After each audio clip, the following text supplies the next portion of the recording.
فقال فرمایا کہ اصبروا صبر کرو، یہ اللہ کے نبی کی تعلیم اور تلقین ہے، ان مظالم پر صبر کرو، فإنه لا يأتي عليكم زمان إلا الذي بعده شر منه، اس لیے کہ جو تم پر زمانہ آئے گا، دور آئے گا، اس کے بعد والا دور اس سے بدتر ہوگا۔ جی یہ زبیر ابن عدی جناب انس بن مالک رضی اللہ عنہ کی خدمت میں حاضر ہوئے۔ یہ زبیر بن عدی جو ہیں یہ کوفی ہیں، ہمدانی، اور یہ رے کے قاضی بھی رہے ہیں، چھوٹے تابعی ہیں، اور ان کی بخاری میں یہ ایک ہی حدیث ہے جو آپ پڑھ رہے ہیں، اور کوئی حدیث نہیں ہے۔ تو جناب انس بن مالک کی خدمت میں آئے، فشکونا الیہ ما نلقى من الحجاج، اور آ کر شکایت کی جو حجاج سے ہمیں تکلیفیں پہنچتی ہیں، حجاج ابن یوسف الثقفی، کہ جو وہ ظلم اور بربریت قائم کیے ہوئے ہیں،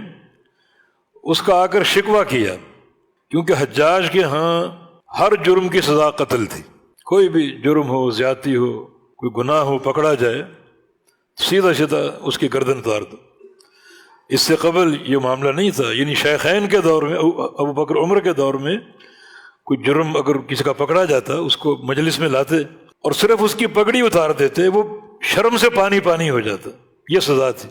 آگے چل کر کچھ حکام نے کوڑے مارنے شروع کر دیے، کچھ حکام نے ہاتھوں میں میخیں بھی گاڑی۔ حجاج کا دور آیا، اس نے کہا یہ سب تلاعب ہے، یہ کھیل ہے، یہ میں اس کا قائل نہیں ہوں، سیدھا قتل۔ تو بڑی اس نے قتل و غارت گری کی۔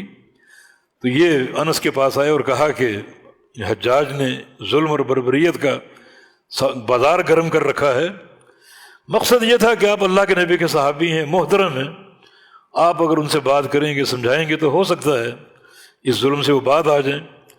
فقال فرمایا کہ اصبروا صبر کرو، یہ اللہ کے نبی کی تعلیم اور تلقین ہے،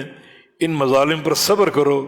فإنه لا يأتي عليكم زمان إلا الذي بعده شر منه، اس لیے کہ جو تم پر زمانہ آئے گا، دور آئے گا،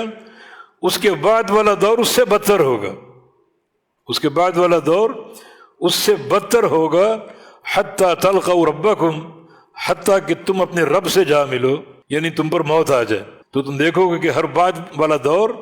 پہلے دور سے بدتر ہوگا۔ انس نے فرمایا کہ سمعتہ من نبیکم صلی اللہ علیہ وسلم، یہ حدیث میں نے آپ کے نبی صلی اللہ علیہ وسلم سے سنی ہے کہ جو زمانہ آپ پر آئے گا اس کے بعد کا دور اس سے بدتر ہوگا۔ تو آج اگر حجاج کی بربریت آپ دیکھ رہے ہیں